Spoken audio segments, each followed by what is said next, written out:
must God reveal himself through some person, something for us to know him? Because we don't understand him already. Yeah. Right? We don't understand who God is. Yeah. Human beings cannot understand God. Yeah. Therefore, my argument is we cannot then go ahead and purport that he exists.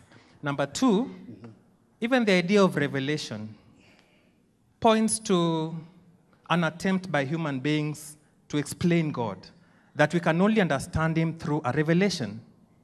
It is a human attempt at explaining God. Okay, let me It is answer that. It is not an explanation of God. That's not true. If you take, for example, this illustration I got it from C.S. Lewis, where he gives, for example, you have creatures that are only two-dimensional, length and breadth. That's all they are, right? To such a creature, how can we, who are three-dimensional, and four-dimensional if you include time, how can such a creature be able to know anything about us? Because when that creature looks at you, all they see is another figure, a two-sided figure. They can't. If you put your foot down, that's all they see at the bottom of your foot. If you lift your foot, you disappear from that dimension in a different dimension. And so when you think about God existing in a different dimension from where we are, in order for us to be able to come to know him as he really is, he's got to step into that dimension for us to be able to communicate with us. Let me give you another example. Imagine yourself that you have the ability to do what God can do, and you see ants.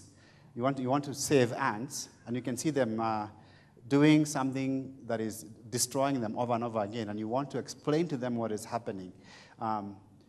For you to do that, you have to become an ant. But if you become an ant, what are you going to do? Just follow them, do what they're doing. You have to become an ant and still remain who you are, to be able to still remember what your mission was. And that's exactly the same thing that God does in revealing himself to us. A third example, you have, for example, Shakespeare writing Hamlet, that beautiful play. How is it ever possible for Hamlet in the play to be able to meet the author, to be able to meet Shakespeare?